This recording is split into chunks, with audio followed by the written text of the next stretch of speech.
In this episode, we're following the journey of one first home buyer who has conquered the mountain in Melbourne's inner east.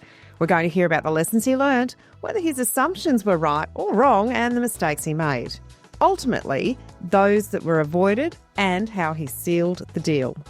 Welcome to Your First Home Buyer Guide, the podcast for first home buyers who want to move it along and become homeowners. But most importantly, it is for you to become an educated home buyer. I'm Meighan and that was Veronica. We're both buyer's agents and probably old enough to be your mum. But it's a good thing because between us we've got over 45 years experience to share with you and bucket loads of stories about avoidable mistakes. Together, we're going to make sure you get unbiased and real information you can rely on. Allow us to guide you on your home buying journey. We want you to become an educated home buyer so that you can stop looking for your first home and actually become a proud homeowner. We've got loads of great tips for you in this episode, and if you'd like more useful tools, head over to the website homebuyeracademy.com.au, and there you'll get access to our free mini course, How to Price a Property Like a Professional. You will also find the holy grail of home buying education, Your First Home Buyer Guide, the online course for people who want to become educated home buyers. We created this for you to help you get on the right path to home ownership for your first home and beyond.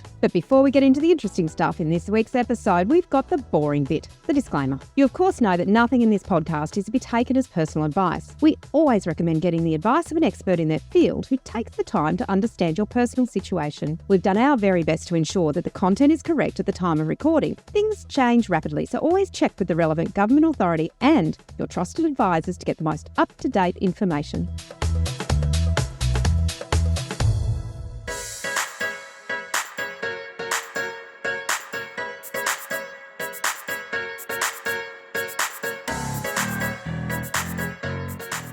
James is a Home Buyer Academy graduate and we're so excited to be sharing his story today. And in the video, if you're watching this on YouTube, you'll see that Meighan has behind her a picture of a building, and that is the building that James bought in. But there's a story behind this, so keep listening. So a quick look at the building and stick with us for the story.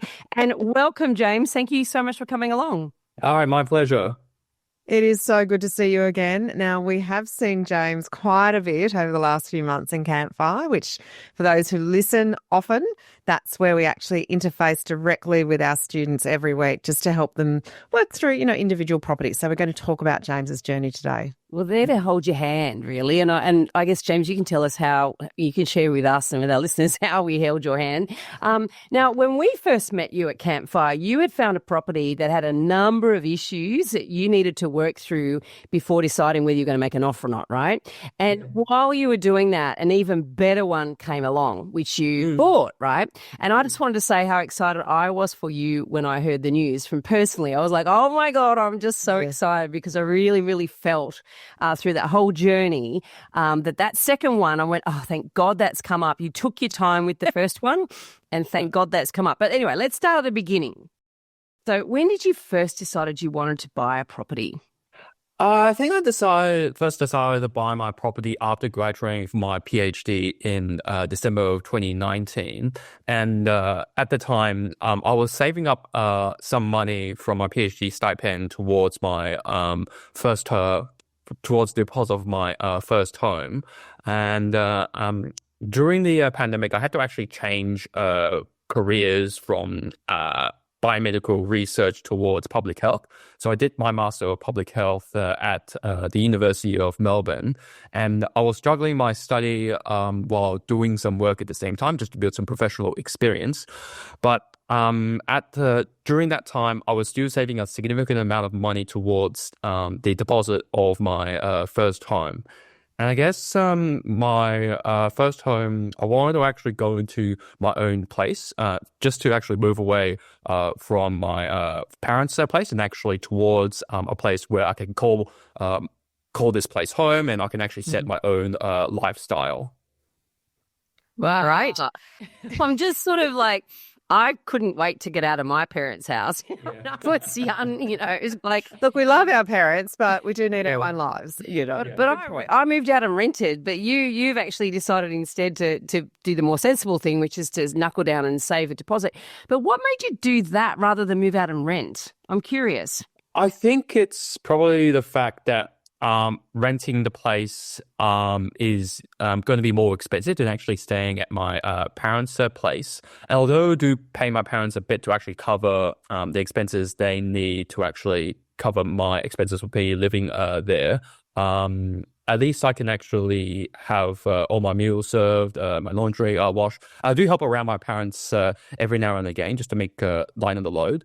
But living in my parents' place is significantly cheaper than actually renting out. And that means I could save a lot more money towards the deposit. All right. So it's a delayed gratification, really. Yeah, it is. Yeah. Isn't it? Yeah. But a lot of sacrifice along the way. I mean, you talked about you were doing a PhD and then the pandemic came along, you changed careers and studied again. So there was a little bit of a delay there, but it gave you an opportunity to save more deposit. Now, this is one of the biggest questions that we get from first home buyers. How do I save the deposit?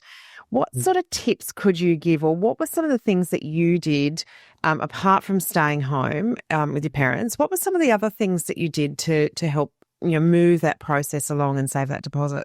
So I think for myself, I had a very clear vision that I wanted to live by myself in a new place.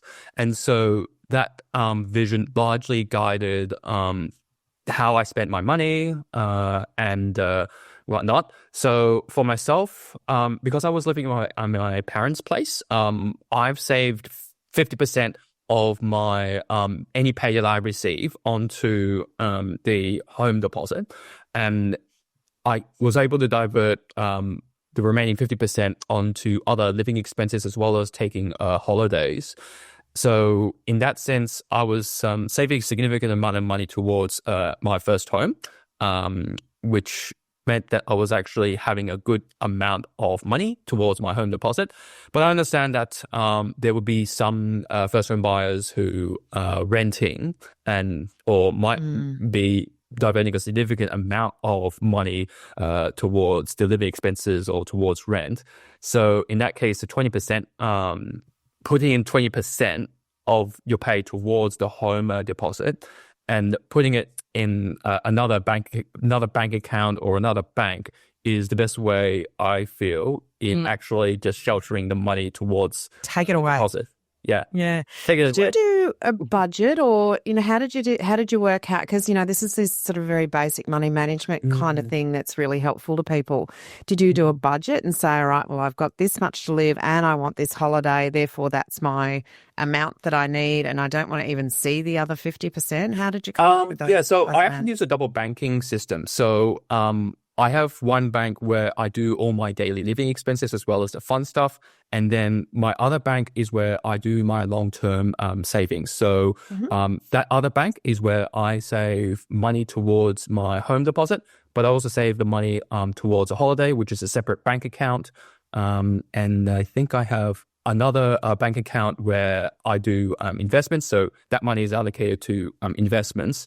And then the first bank that I talked about, that's where I do my weekly spending. So that will be my groceries, the eating out, drinks. And I have another account called the fun account, which is where I spend money on some fun stuff or fun experiences. So I tend to buy a lot of anime merchandise.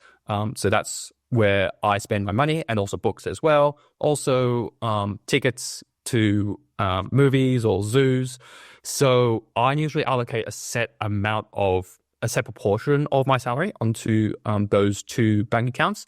And I pay myself into my weekly bank account from the other bank weekly, so that I have some money to spend without spending too much. And the amount of money that I receive weekly, that's the amount of money that I have for the week. Great discipline, James. Such good tips. Yeah, and also you're setting up from the outset. You didn't get into bad habits before you got into good habits. So well done on that score, because I've definitely got into bad habits over the years myself. Yeah. And most of us have. And then trying to then unwind that and get unused to, the habits that we have, or the spending habits, or just spending whatever you have, or not having that sort of, I guess, allocation to different buckets is something that, it bleeds into everything. I've just literally finished reading a book called The Psychology of Money, and it's a fantastic book. And because I'm also slowly writing a book around the psychology of buying property as well. So so that's sort of like a bit of a pet project of mine, and I literally just finished it this morning. So just like that's all fresh in terms of how we think about money. That's And one we reason. programmed. Yeah. Like it's an excellent book for anyone who wants to learn why the financial tips that they hear isn't that relevant to them. It's an excellent book. Yeah, I'm glad you've read it. It sounds like you've read it actually. Yeah, I have. Yeah. So that whole saving process, would you say that really was a 4-year process for you, or were you doing it even before you started your masters? I think I was starting it informally before I started my masters, and I knew that I had to save a significant amount of money towards my home deposit. The kind of cash flow is kind of formalized in January 2022 when I was seeing a mortgage broker was talking about how to save money towards first home deposit. And I think that kind of cash flow thing kind of clicked into me. And so that was where I was able to set up an intricate system of how the cash gets distributed across different buckets. And since then, I'm able to spend a bit of money to actually fulfill my weekly commitments, as well as some fun stuff without feeling guilty about it. Oh, I like that. The guilt factor, if you're being managed, does it have it fun still? Yeah, that's wonderful. Yeah. And when did you start to think about, I want to learn how to do this property buying thing well? Like, you sound like a good researcher. There's no doubt that you like to work out how to do things well. But when it came to property, what sort of led you on that path of, I want to do this well, so where do I find the information I need? Yeah, so I first heard about the course when Veronica was talking to Martin North about the property market, like in mid 2023. And so that's when I first heard about the first home buyer course. And that was something that I actually tagged in when I was thinking about how to learn to buy property the right way. So I went into a series of free courses just to test the waters on the course and see whether it felt right to me. And after feeling that the 10-step process was going to be the right process for me in terms of following that process in buying the property, I was able to buy my first home buyer course, I think in January of 2024. Got it. So you researched the course before you bought the course, which is great. That's good. Excellent. So it stood the test. And so tell us, beginning of last year, you start doing our course. When did you start looking for property? So I was doing my property research for a number of months, and during 2024, I had to go through a transition period. So I was initially settled on 2 jobs, but I had to change one job and go into another job. And the changeover process took a few months. So that meant that with the unpredictability of the job market, I couldn't actually start my formal property research. But during the middle of 2024, I was continuing to do my property research over realestate.com.au.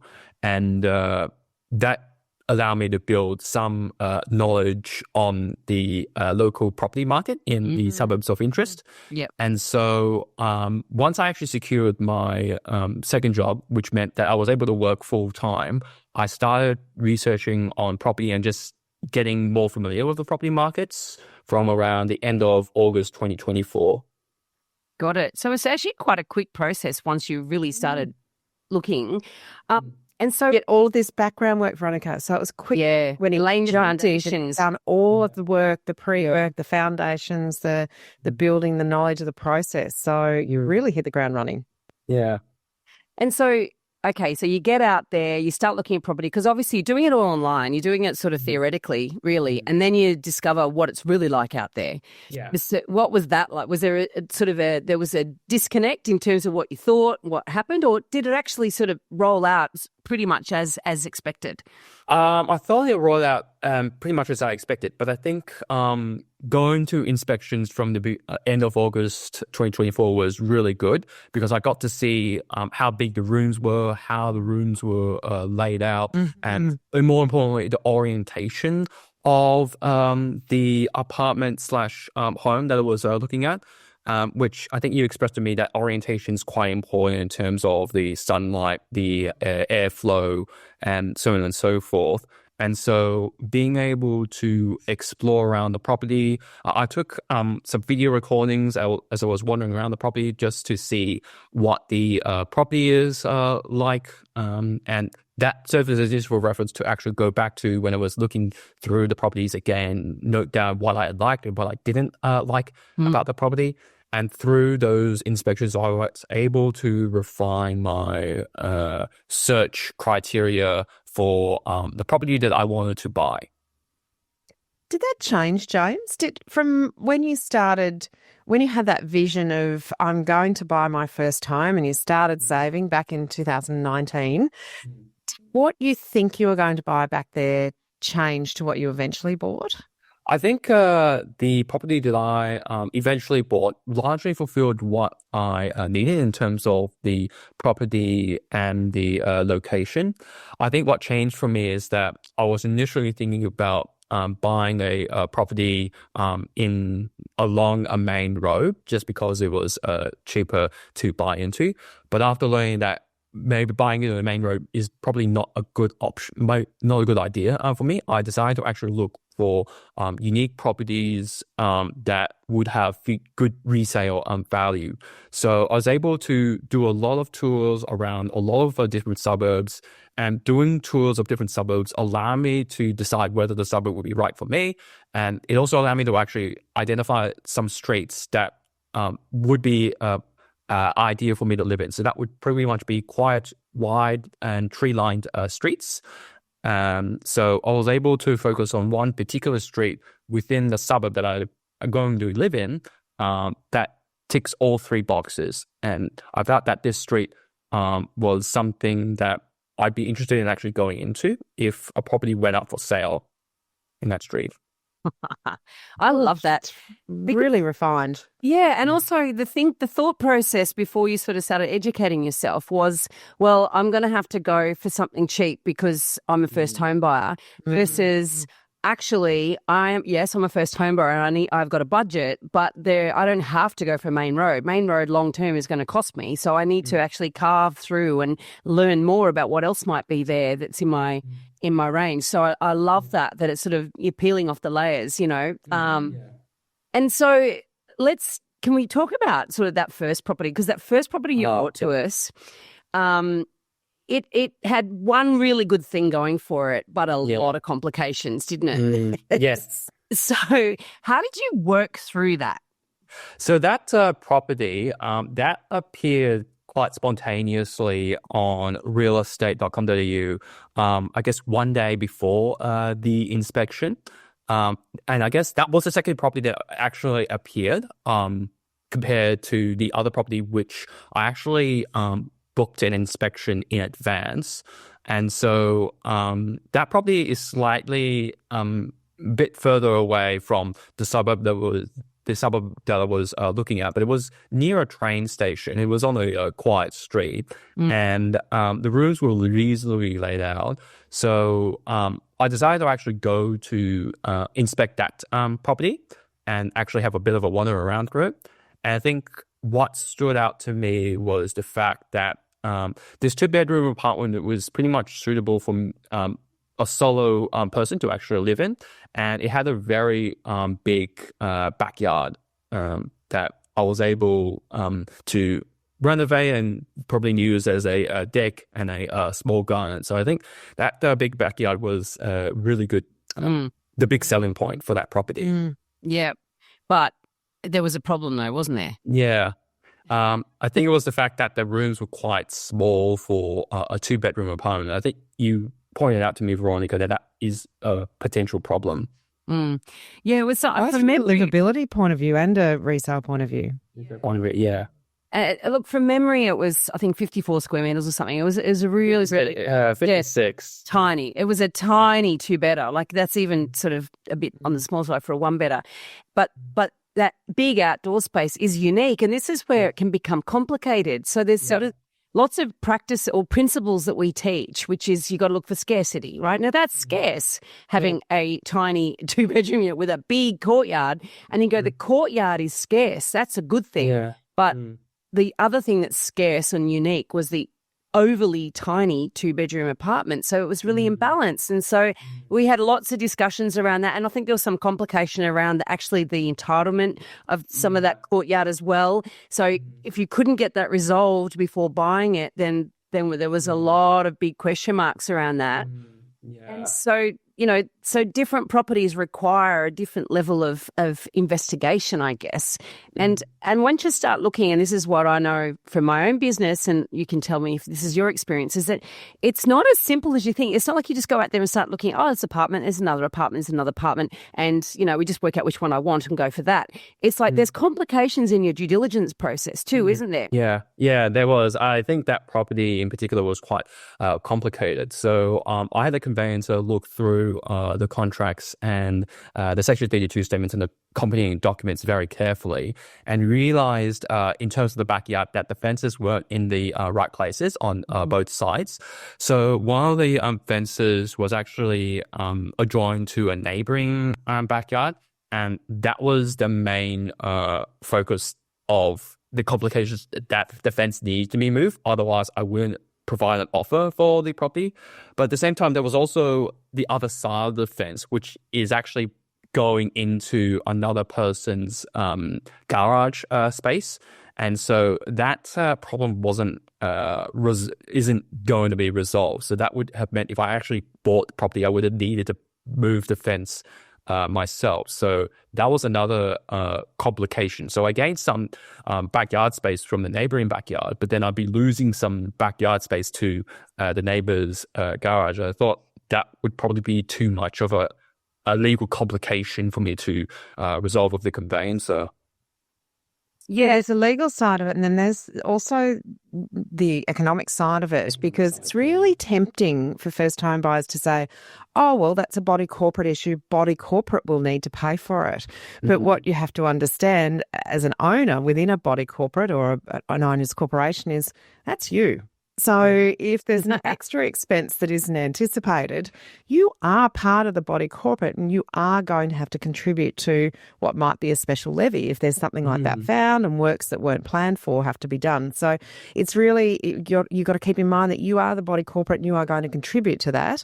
And other owners within the body corporate, so the other owners within the complex, might not want to contribute to that. So you actually might have a bit of a fight in your hands to actually get it through.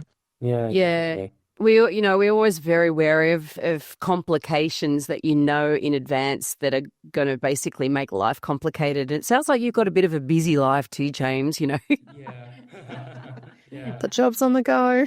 So, along the process, obviously that's the one you didn't buy, but along the process, what would you say would have been your biggest aha moments or those biggest light bulb moments? Yeah. So when I was looking at the two properties, I think what was the biggest aha moment was actually thinking about both properties from a future buyer's / renter's perspective. I thought that really clarified for me the property that I wanted to pursue. So as I've said, there were legal complications with the property that I didn't buy. And I guess I was also thinking about how much room there would be for the property that I didn't buy. And I kind of realized that the rooms were going to be quite small, and this would probably mean that I would outgrow the property, and eventually I would have to move out within a few years. So I was anticipating some difficulties with actually selling the property to a small pool of future buyers. Whereas on the other hand, the property that I did buy, there was just a lot of upside on the property, and I could see a lot of future buyers being interested in the property, as well as future renters as well. So it would cater to a lot more different people compared to the other properties. So as a result, I put all my focus on actually getting that property that I did buy. And that was fairly quick, wasn't it? I mean, I remember, I think you might have put a question in question board, and then at the next campfire, it's like, okay, I found this. It's went to auction, I think. Yeah, it's gone to auction. Yep. So that listing came up before the other property, and I already contacted the agent to express my interest in inspecting it. So you bought at auction? Yep. Do you want to tell us about that? Yeah, so the auction was held at the end of November 2024, and the inspections opened up from the beginning of November. So I was able to take the time to actually go through and inspect the property and also take a video recording, which were very useful in actually being able to understand how the rooms are laid out and the state of the apartment. I also got the contracts in Section 32 statement from the agent, and I was able to send that to another conveyancer to actually have a look at the documents. The legal process for that property was more straightforward because there was a lot more documents in the contract, and there weren't any complicating issues with the contract. So I was able to proceed smoothly, and I also did a lot of due diligence on the property, doing my own research and finding that there weren't any significant downsides to the property or issues. There were a potential development issue around the area, but after doing some research, I made the judgment that it's not going to be too much of an issue for the property. So I was set on actually buying the property at auction, and I was able to set my 3 prices. So that's basically the bargain price, the market price, and my walkaway price. And I was able to have a chat with Meighan just to get additional tips on the auction before the auction came out. I love this. Right. I love it. It's almost like you're reading straight from the course material and Veronica's book. Very good student, James. Really good student. A couple of things, though, too, in that due diligence process, because I remember talking through that in one of the campfires that we were, we were looking at, the rezoning of areas around train stations. And this is something that's happening certainly in Melbourne, definitely in Sydney and some other cities. We'll start to see this as this more pressure from state governments to increase zoning for housing supply. And so that was a definite consideration and discussion around sort of where some of these properties are located and the potential implications. And this is all stuff that, it's great when you've got the time to prepare. And a lot of people are scared of auctions, but sometimes an auction campaign does give you a lot more time to prepare. Yeah, it does. Than you would otherwise. And sometimes you've got to, in other states where there's no auctions or few auctions, or even in a state where there's a lot more auctions selling prior to auction, that's something that's not as common in Melbourne. Then, you've got to do all that much faster. And so you had that luxury of doing that. And then you've set your limits. So then what actually happened when you got to auction? Tell us, because the other thing too is that, and I don't know what you're going to say here, but Melbourne's well publicised as being a very flat property market. And also apartments in Melbourne have been well publicised as being extremely flat. So was this apartment a competitive auction? Was it a competitive auction? Were you the only one there? What actually happened? Yeah, so at the auction, I had to actually take replacement buses from my parents' place to the auction, and the second replacement bus wasn't expected, so it did take me a bit longer. But I was able to get to the property on time. I was able to chat with the auctioneer just to understand how he would be running the auction, and that was actually very kind of him to actually be training me about how the auction process would work. I then calmed myself down after training with him before the auction itself. And once introductions were done, there were a few other bidders, but there was only one other serious bidder. I was able to put my first bid, which was something that I discussed with Meighan. And that other serious bidder was just calling someone to try and raise the limit but they couldn't get a bid in time before the property was passed on to me. So while I was actually chatting with the auctioneer and the agent provided me the price, which was the market price for the property. So I was able to, I accepted the price. I was able to sign a few documents, and the property was sold on to me. And I guess a bonus thing about the auction process was I was able to chat with the vendor of who was selling the property, and he was quite nice. And after I chatted with the vendor, I put their sold sticker sign onto the sale board. That's probably the photo we should. It's probably the photo we should have used. The photo of you outside the signboard. Do you know? It's very interesting too, because a lot of people don't know what to do if the property is passed into them, and so. Because you researched it and you had your three prices, you knew what was a bargain, you knew what was fair market value, and you knew what you would have if you had to compete, what you would prepare to go to. Yeah. When they come to you with a price, you go, well, I know where that sits in my research. So you go, well, that's fair value and I'm prepared to pay that. So let's, I'm happy to accept that. As opposed to if they came at top dollar, you'd be thinking, well, no, I would only pay that if I was competing for it, and I'm not. And so then you'd negotiate differently. And I think a lot of people would just think, well, you can't just give them what they want, but if it's fair, you absolutely can and get a deal done, So I think well done on that.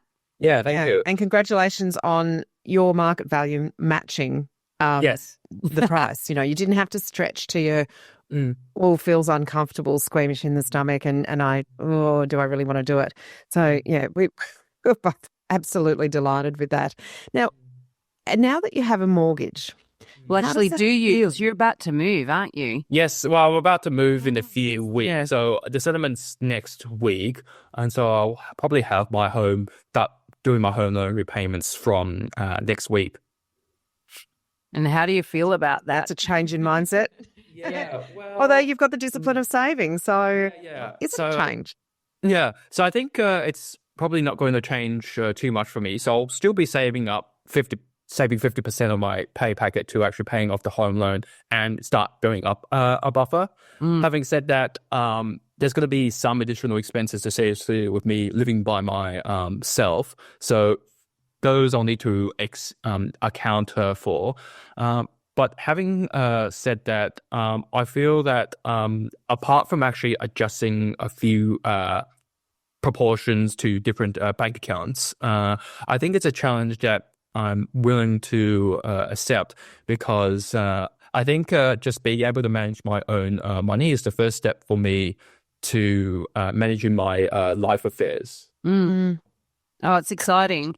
And I mean, look, you've laid great foundations in terms of your discipline anyway. And now that you've got a property, we're going to do an episode on the magic of compounding coming up in a few weeks, I think. And this is the beginning for your financial future now. You've really laid some, I keep using the term foundations, but in a way you have. How long do you plan to live in your new home for?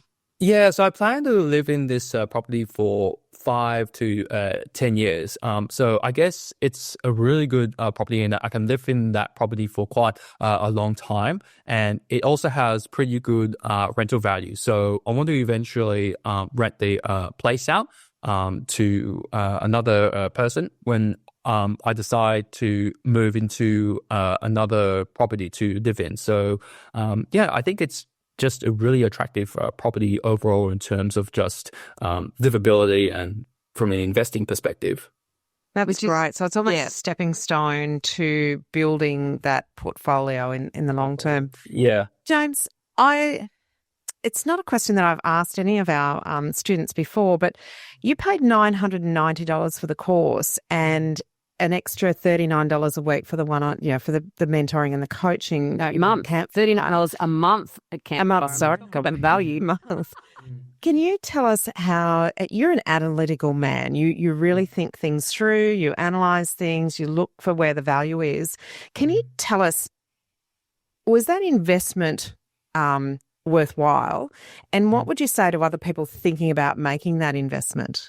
I think it's well worth it. Because I think the course gave me a really structured way of actually looking at property.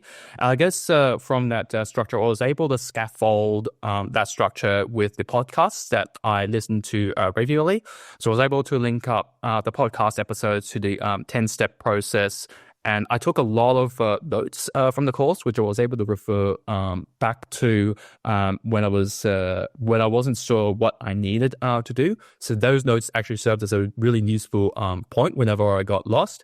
And I guess having the mentoring from Veronica and Meighan was very valuable in just being able to identify some of the pitfalls that I hadn't quite expected, or to actually get another perspective to inform my decisions. And so that mentoring and the course was very valuable to my research and actually doing the property search.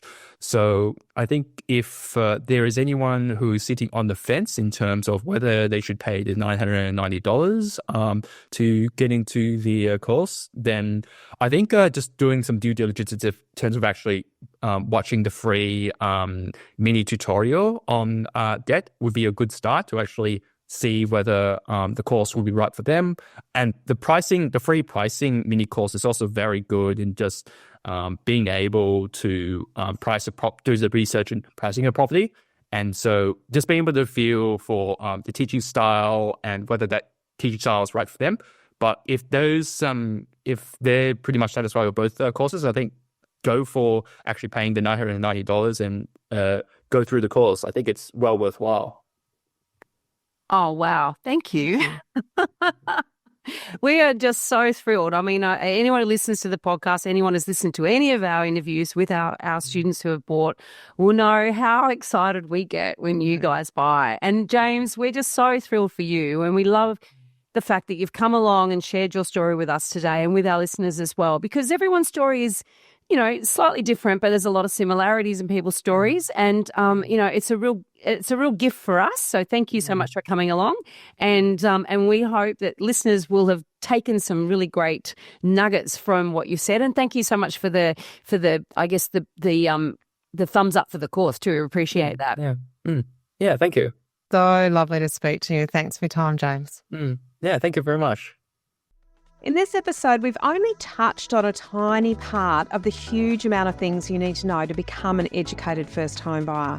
There is so much more for you to do. You can learn all of the steps in the right order and avoid all of the mistakes that others have made in our 10-step online course for first home buyers. If you'd like to learn more about the right process and avoid making rookie errors, become an educated home buyer. Head over to the website, check out your first home buyer guide, the course that we have created for you. And don't forget to subscribe to the podcast so you won't miss an episode. And if you've liked what you've heard today, please give us an iTunes review. It helps other people find us. And of course, I know it's a bit cringy, but we're going to ask for 5 stars. Thank you. Thanks for joining us. We hope you found this really useful. And if you have, please share the love with others who you know are in the same boat. We'll be back next week with more priceless stuff.